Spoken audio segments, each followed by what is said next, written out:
want to establish is that black resistance is not a bad word and it's not a negative concept. Black resistance, very simply, is a strategy employed by black people to suppress white supremacy.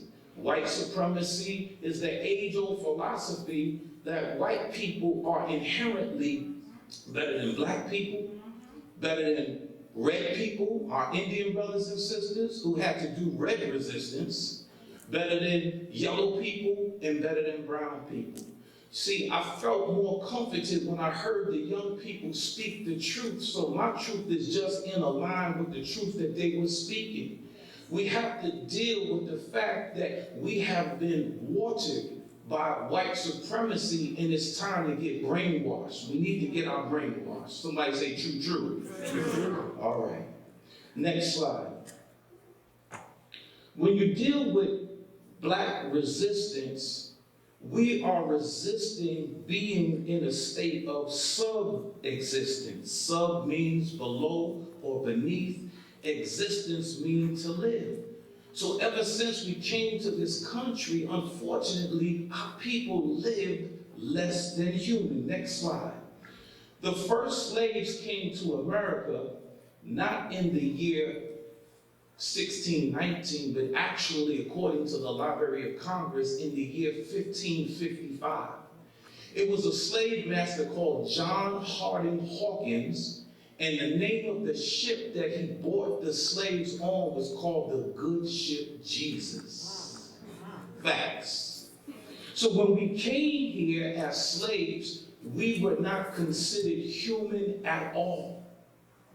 All right, next slide. We go from 1555 to 1787. And we graduated from not being human at all to being partial humans, because that's when Congress, your government, stated that we were now 3/5 of a human being. How many of y'all do fractions in school? 3/5. We weren't a whole human being. We were partial human beings. This was what's fed in us all of this time. Next slide. Then we have 1865. Which actually it should have been, my slide is backwards, but in 1865, during the Reconstruction period, when the 13th Amendment, the 14th Amendment was passed, then we were second-class human. So we were free. We weren't actually free, we were emancipated. How many of y'all heard of the Emancipation Proclamation? How many of you know that there's a difference between emancipation and freedom? See, freedom is full and complete, it's unencumbered.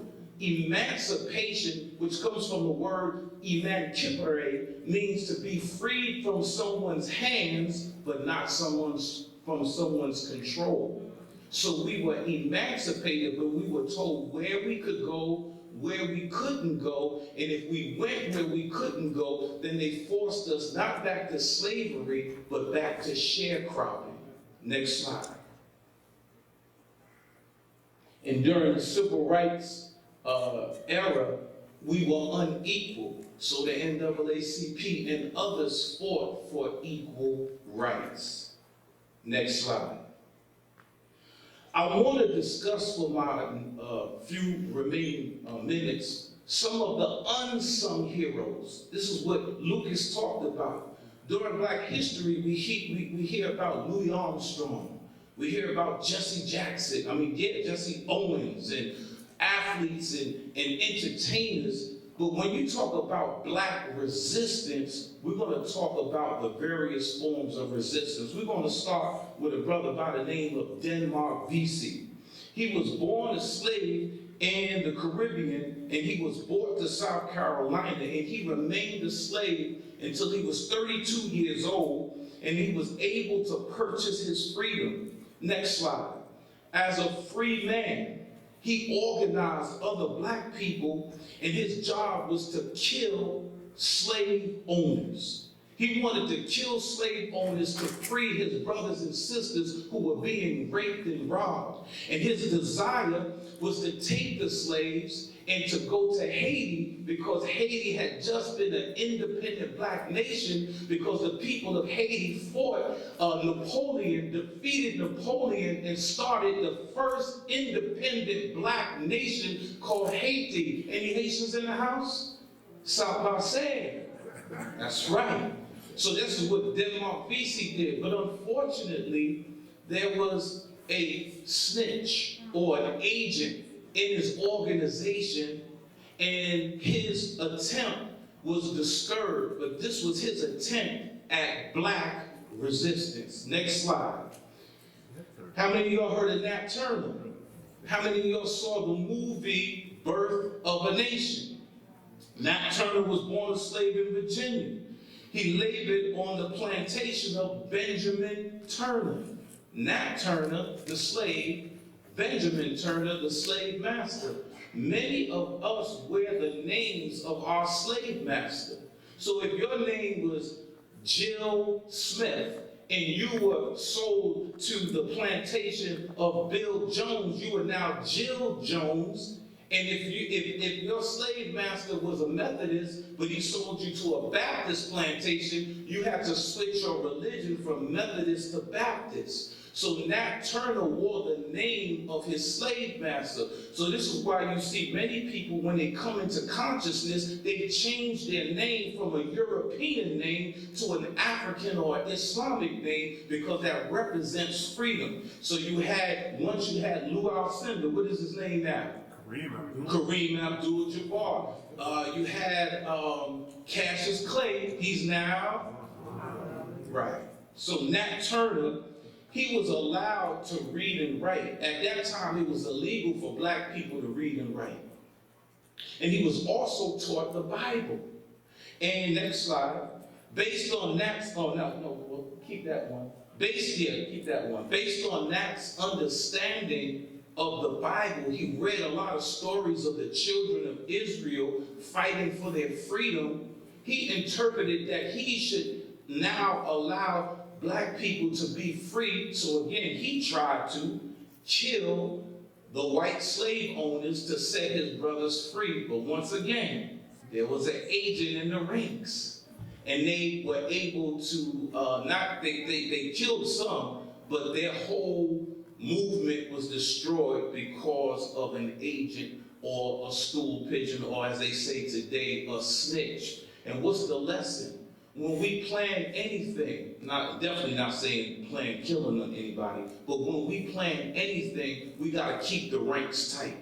We can't not allow opposing forces to stop our movement. Is that clear? Yes. All right.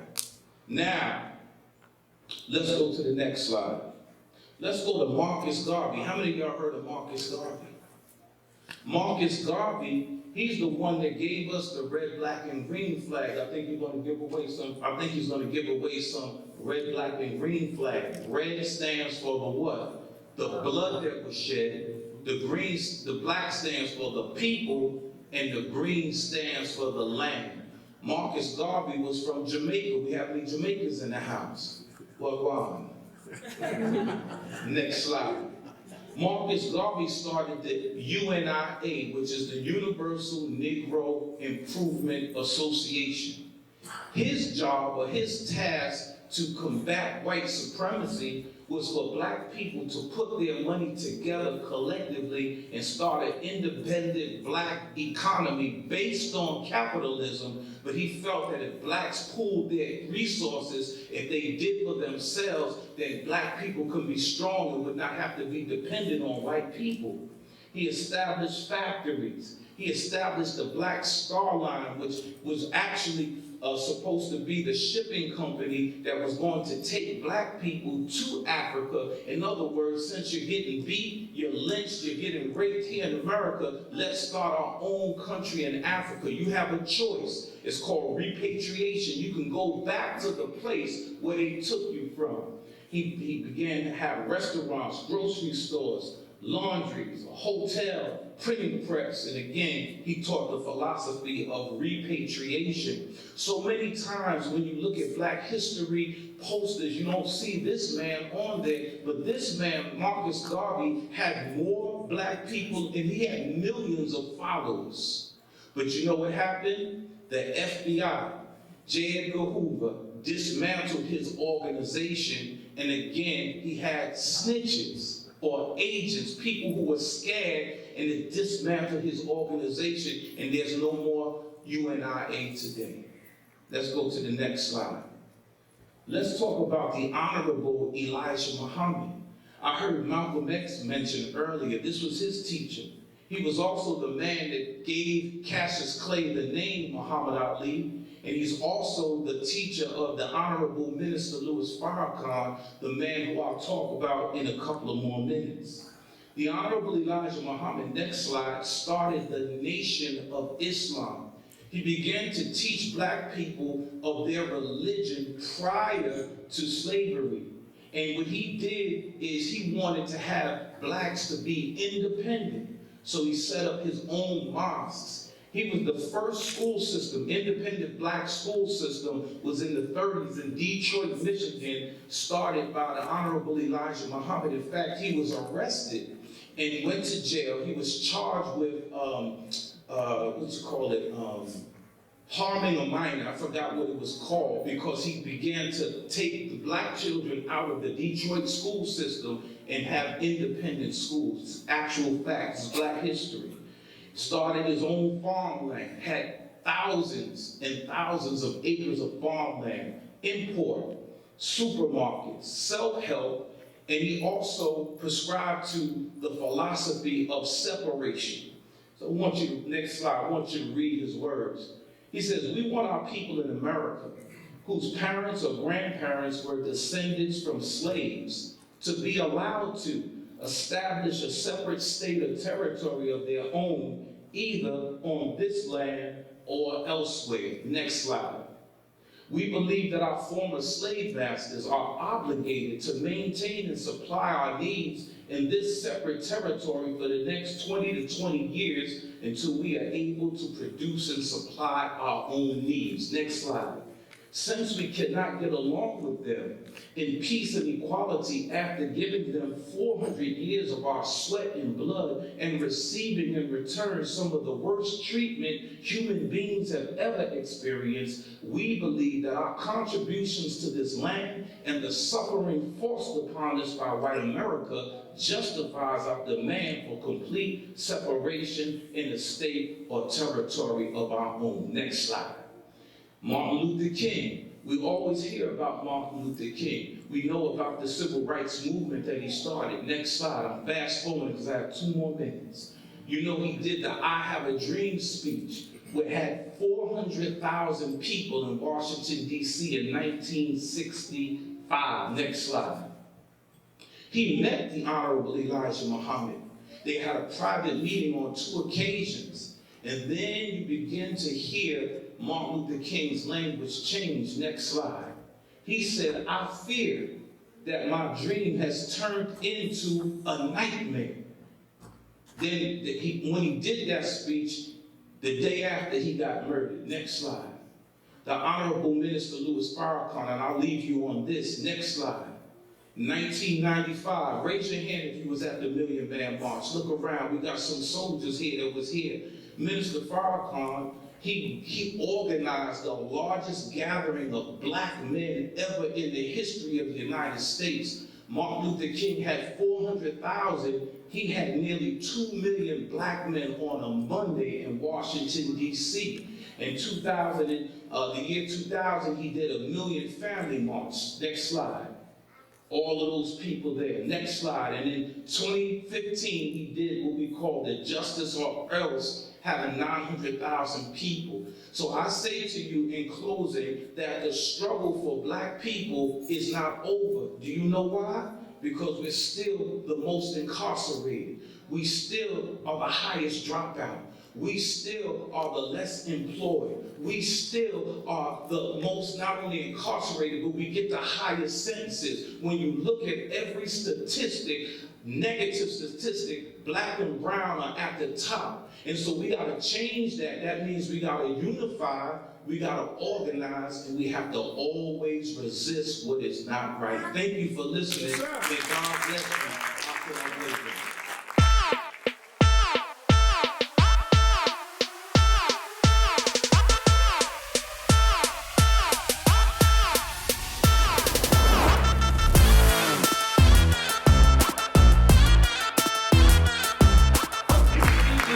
I'm so glad to be here. First, I just want to thank Ms. McDonald and the Black Diamonds for having me here today. I want to thank my D9 sister, Tuesday McDonald. She's still here. I love her.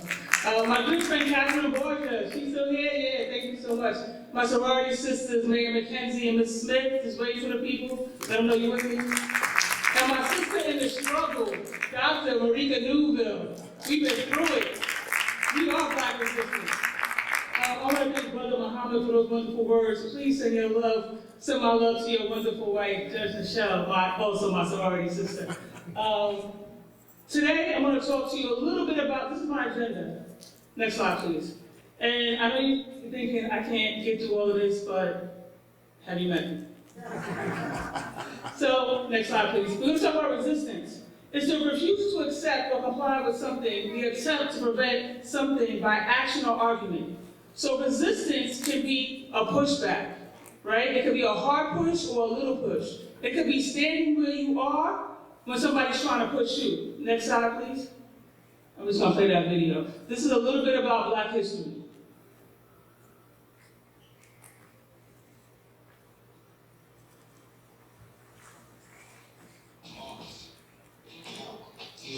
Al, Marcus, Rich, Jesse, Adam, Carl, Gordon, James, Philip, Nat, show them not to play with us. Duke, Langston, Thurgood, Robert, Hank, Jesse, Jack, Muhammad, Paul, Stokely, Mega, Webb. About 3 Benjamins, a good 2 friends. One like Harriet, Rose, Ida, Shirley, Sojourner, Matt, Maya, Larry, Tessa, Ella, and Retta.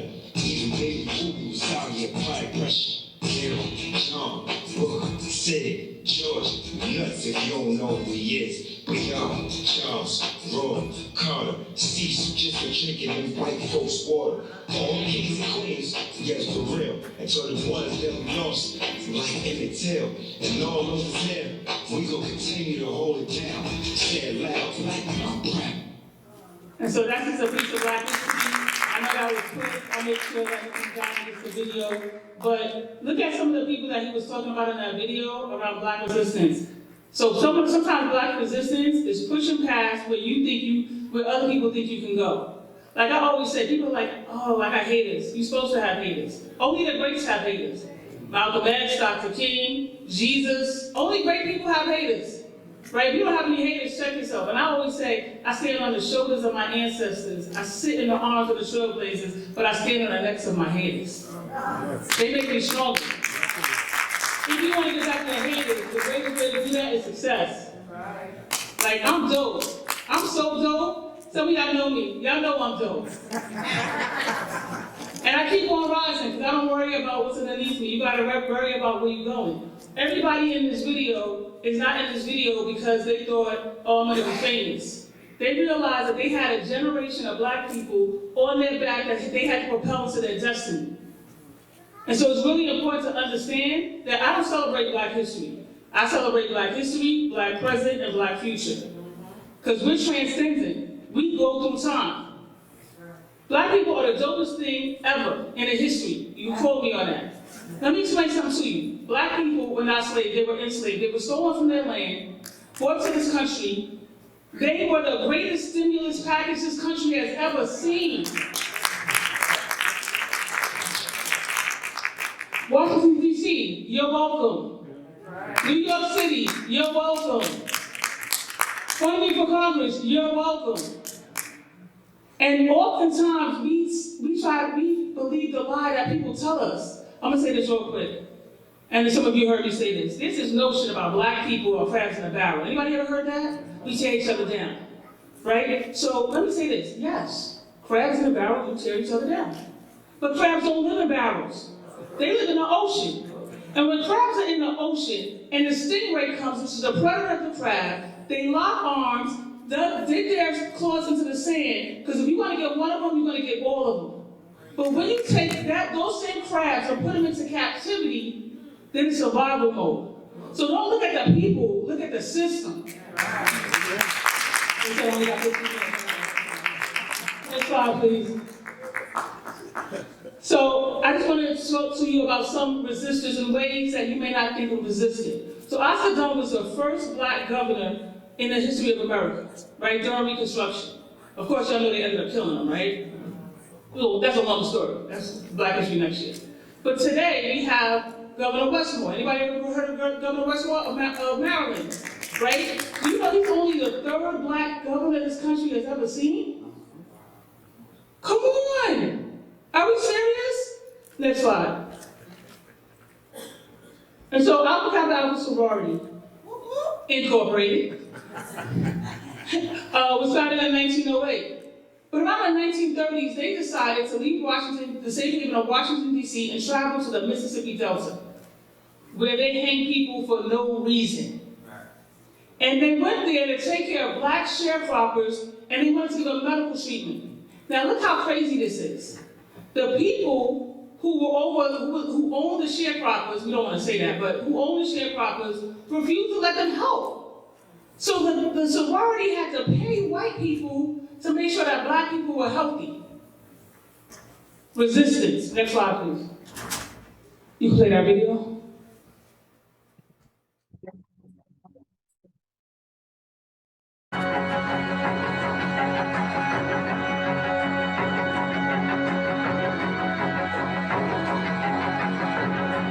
Police are there not to, in our community, not to promote our welfare or for our security and our safety, but they're there to contain us, brutalize us, and murder us.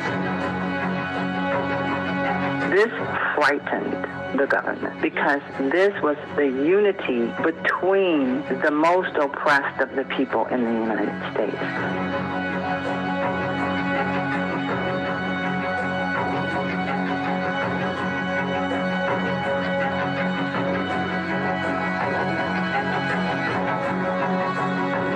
We did what the government would not do, and they were absolutely afraid and said we were the most dangerous, the most threatening to the internal security of the United States.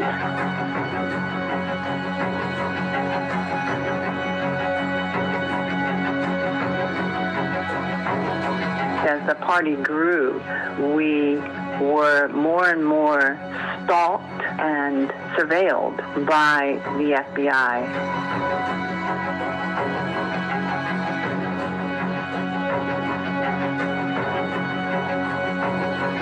All power to the people!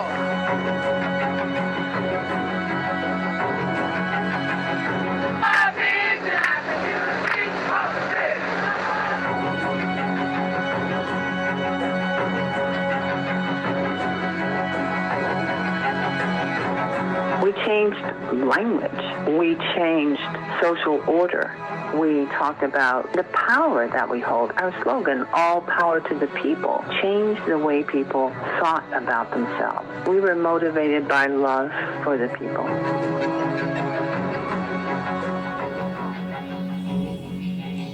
And so I show you that because the lie about the Black Panthers is they were a terrorist organization. However, the people that attacked the Capitol January 6th, they were just like good people on both sides. Right? Perception. Right? Perception is everything. Next slide, please. And so, Tuskegee Airmen were the only African-American airmen force. They had more than 15,000 missions and destroyed more than 200 enemy aircrafts, and they never lost an aircraft. When they came home, they were not celebrated. It wouldn't be till most of them had died that they will get their Medal of Valor. Imagine fighting for a country that doesn't even respect you as a human. Just think about that for a second. Think about that. You go to a foreign land to fight for freedom in their land and you don't got freedom in your land. The Buffalo Soldiers is the name given to black regiments in the Army. There are several different regiments of black soldiers. Again, fighting for a country who doesn't love you. so many of these soldiers came home and were lynched because white people thought that they were too pretty because they had on suits, they had on uniforms. If you ever get a chance, read the other Westmore by Governor Westmore. In it, he talks about how he was in a military school and had to jump into a garbage can because white people rode by him, said the N-word, and then turned back around. You know what they was coming to do. Just think about that. Resistance. Next slide, please. So I'm going to talk about Rosa Parks and Claudette Colvin for a minute. So everybody knows who Rosa Parks is, right? Bus leaders, okay. Claudette Colvin? Okay, a few people. So Claudette Colvin was a 15-year-old girl who sat on a bus and resisted before Rosa Parks. How come you don't know about her? I'll tell you why. 1, she was pregnant. 2, she was dark-skinned. And 3, she was 15 years old. And 4, she didn't get permission. So please understand that Rosa Parks did not get on a bus one day and said, I'm just tired, I'm not getting up. That is not what happened. The NAACP planned that, and how I know about it is because the very next day, they had organized on how to get people to work. Right? Because they had organized a bus boycott the very next day. That doesn't happen overnight. And so part of our problem is we believe the lie of white supremacy. And we do this to ourselves. No clapping there, that's fine, next slide.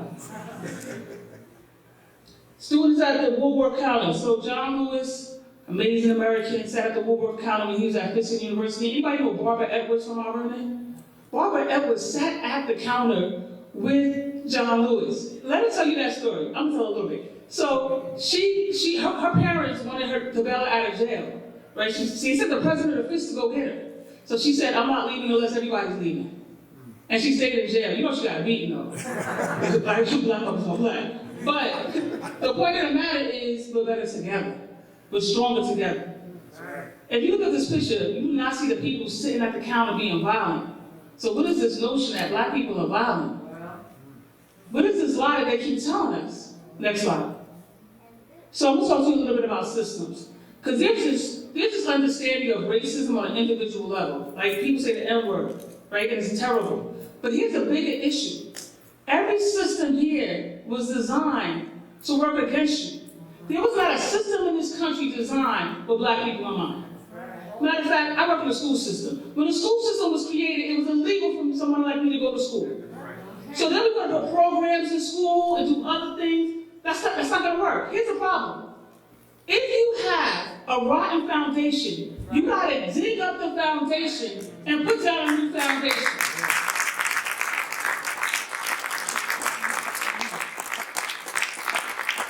So programs are good. I'm not knocking programs. However, we got to get to the foundation. We got to dig it up.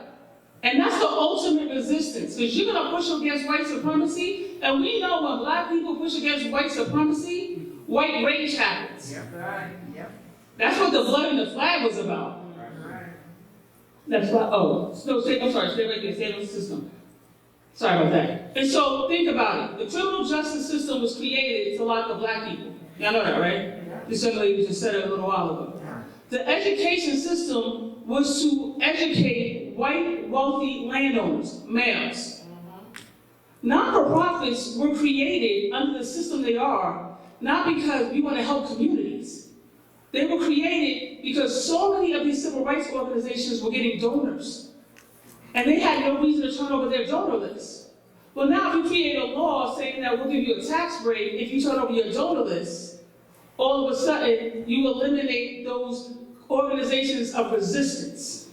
Because as we can see, the FBI was going, let's picture this. 2023, FBI coming here, they looking for Dr. Connally. Y'all got nothing else to do?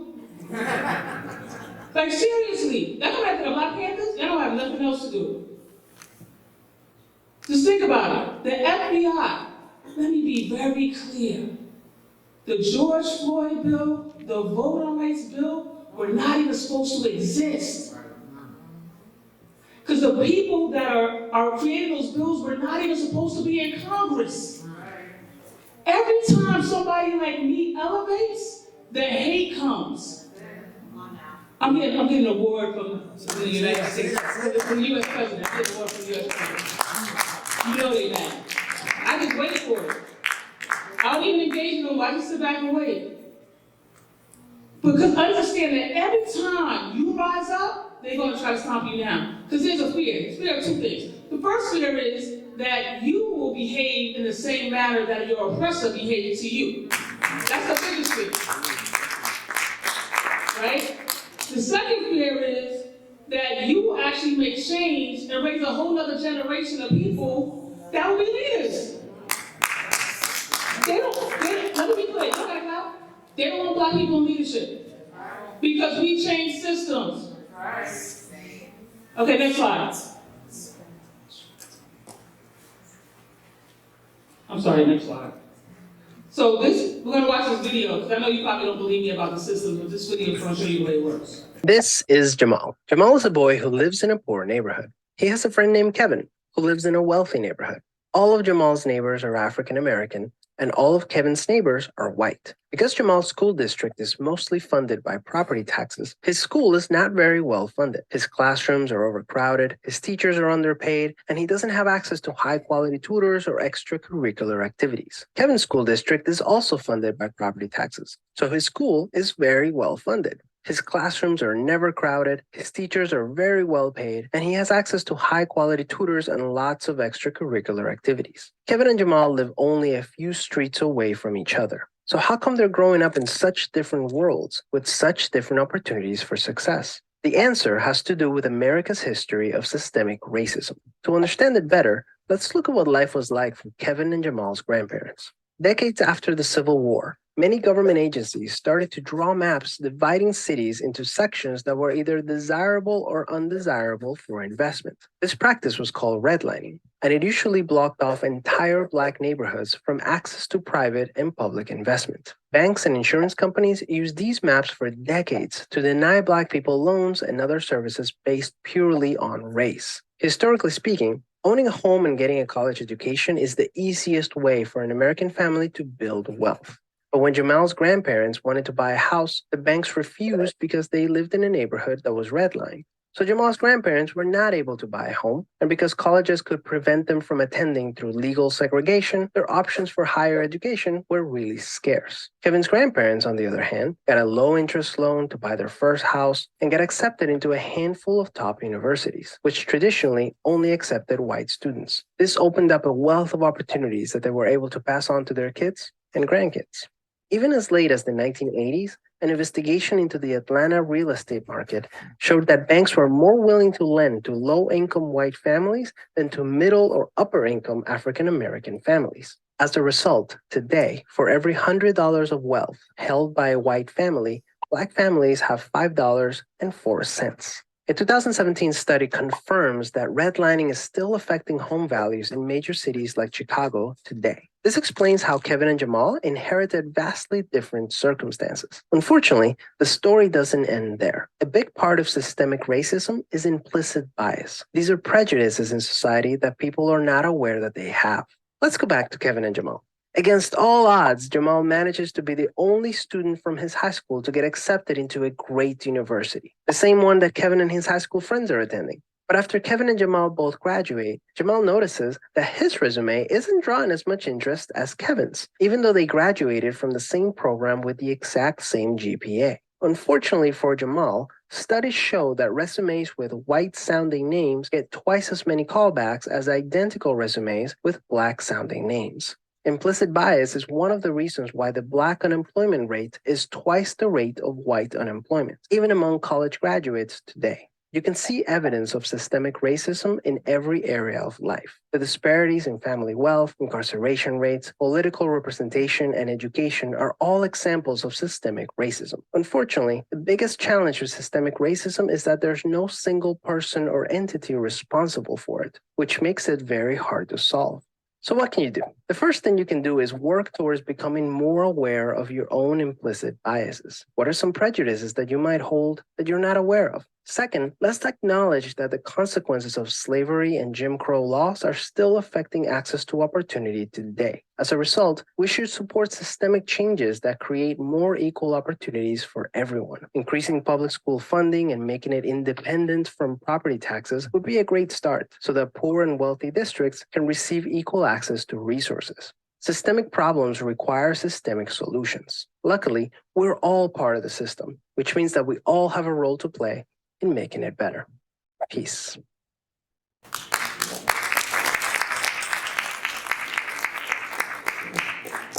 And so I want to end with that, and what I want to ask you to do is, I had a 10th grade teacher who used to tell me, there's greatness inside of you. You will be a great success or you will be a great failure. You will decide that. So there's a call to action. You can't do everything, but everybody can do something. So when you leave here today, think about what you're going to do to resist.